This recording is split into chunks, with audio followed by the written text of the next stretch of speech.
I want to start off with an apology to all of you. This whole Aleppo gaffe.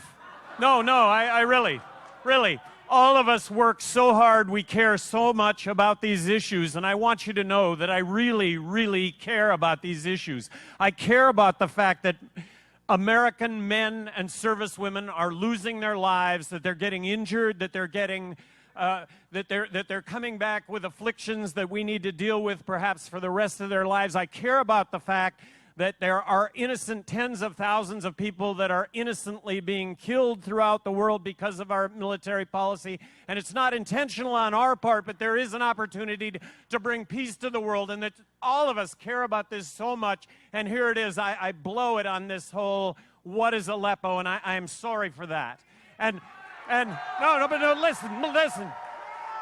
But the issue, and then the issue is, and everybody wants to make fun of the gaffe, but the issue is that here we have, at the epicenter of the Syrian crisis, we've got Assad on one side of Aleppo. We've got the Free Syrian Army on the other side, someone that we are supporting. They're allied with the Islamists, some that we're not so allied with. The Free Syrian Army, we arm the Free Syrian Army, and they lose their weapons so that the Islamists get the weapons. And then what's happening in Raqqa, ISIS, we're aligned with the Kurds against ISIS, but gee, the Kurds are sideways with our ally Turkey, who's not as much of an ally as they were because we invaded Iraq. This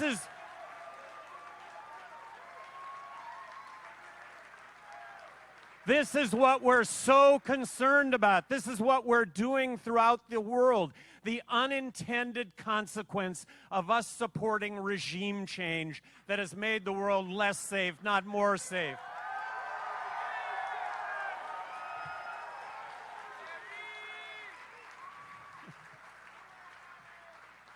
And right now, on the eve of 9/11, something that profoundly affected all of our lives, Garrett Goodman is here with us. Garrett Goodwin is here with us, an Army combat medic who served, or who was 9/11 Ground Zero at the Pentagon, and then came here to New York and worked tirelessly for 24 days, starting on the 12th, representative of thousands of people like himself who did this.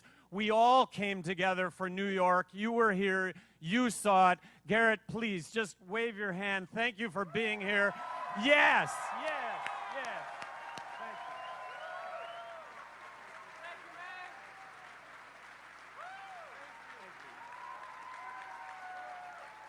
That's who we are as a people. That's who we are. And this is the craziest election ever. It is.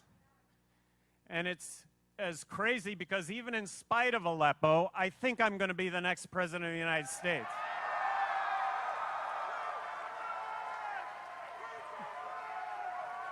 I do.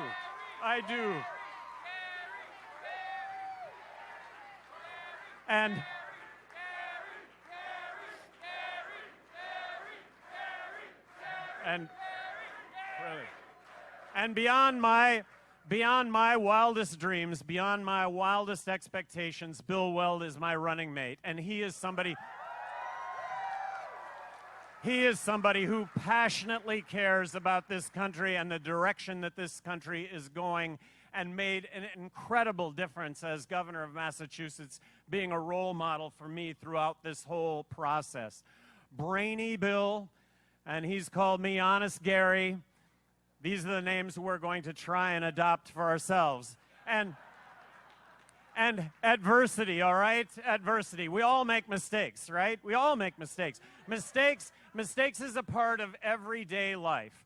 But it's how you deal with mistakes that ultimately determine success.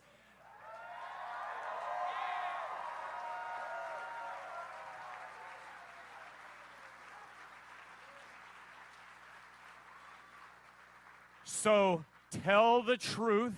You don't have to remember anything. And the unforgivable in life is hypocrisy. Saying one thing,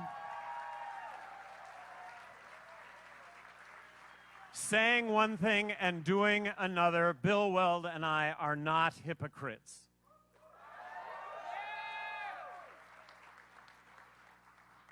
Both of us believe in entrepreneurs. Both of us believe that all of us have the opportunity to be entrepreneurs.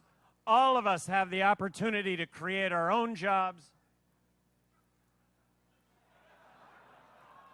Not to laugh. It's anything that can go wrong will go wrong. It's how you deal with it. It's how you deal with it. Yeah.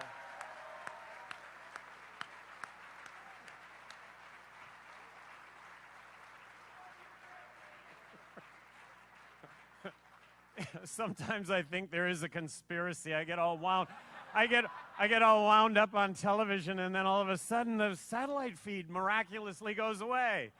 I mean, But believing in entrepreneurship, really, all of us, if there's an advice I would have for everybody here in the room, and my advice is worth exactly what you're paying for it, which is nothing, but my advice is that whatever you know, whatever it is you do, apply it entrepreneurially. There will never be a greater reward. Create your own job, create jobs for others, and government does have a role in all of this. Government can make that easier, not harder, and right now,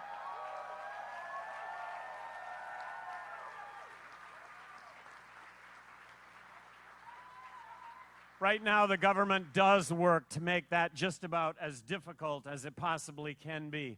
I really think that the model of the future, which is incredibly exciting, is the sharing economy. It's Airbnb. It's the ability to...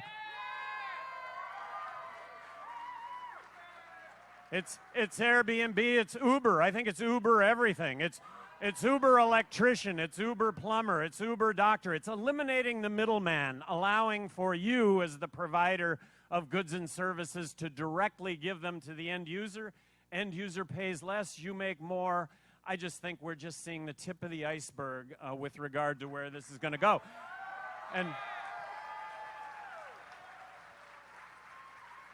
And government can play a role in this, making it just easier for that to happen as opposed to making it harder. So what Bill Weld and I are going to bring to the table more than anything else is just certainty. Certainty that taxes are not going to go up. Certainty that when approached or when given tax reduction, we'll always sign off on tax reduction.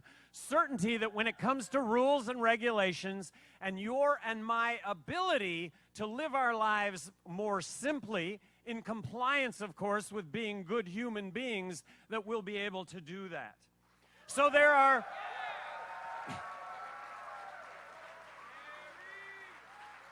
So there are three scenarios. I mean, there are three outcomes in this election right now. One is that Trump gets elected. One is that Hillary gets elected. And if either one of them are elected, does anybody believe that the polarity that exists in Congress today is going to get any better? No. It's going to be worse than ever. Scenario 3, Bill Weld and I, libertarians, get elected.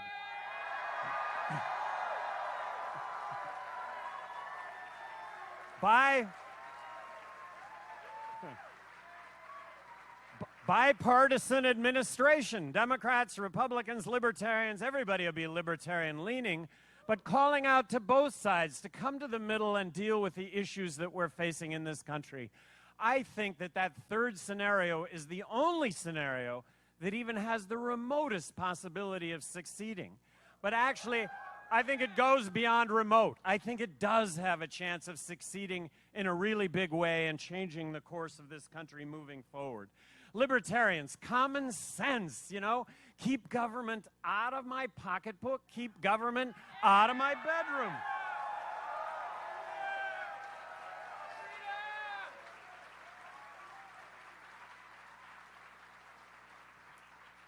a pledge on both Bill and my part to submit a balanced budget to Congress. Now, balanced budget, that's about future generations. That's about your kids. That's about their kids. If we don't balance the budget, what? We're going to get it all, but you've got to pay for it all? That's not fair at all.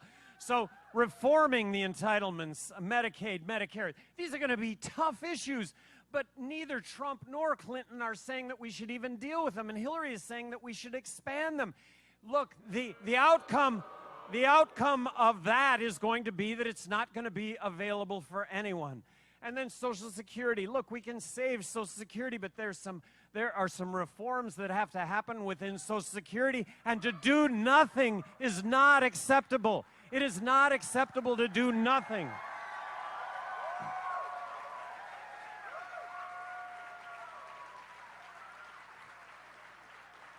Immigration is something to be embraced. We are a country of immigrants. Make it as easy as possible to come into this country and work as possible. So issue work visas. The main reason why there are 11 million undocumented workers in this country is because you can't get a work visa from the government, and yet jobs do exist that U.S. citizens don't want. Embracing immigration, recognizing it for what it is. We are a country of immigrants, and that by allowing for immigration, we will grow our economy.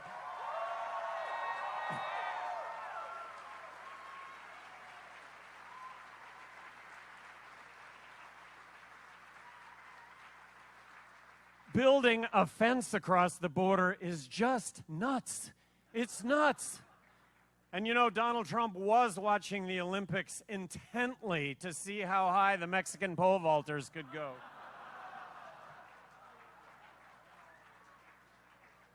Believing in free markets. Crony capitalism is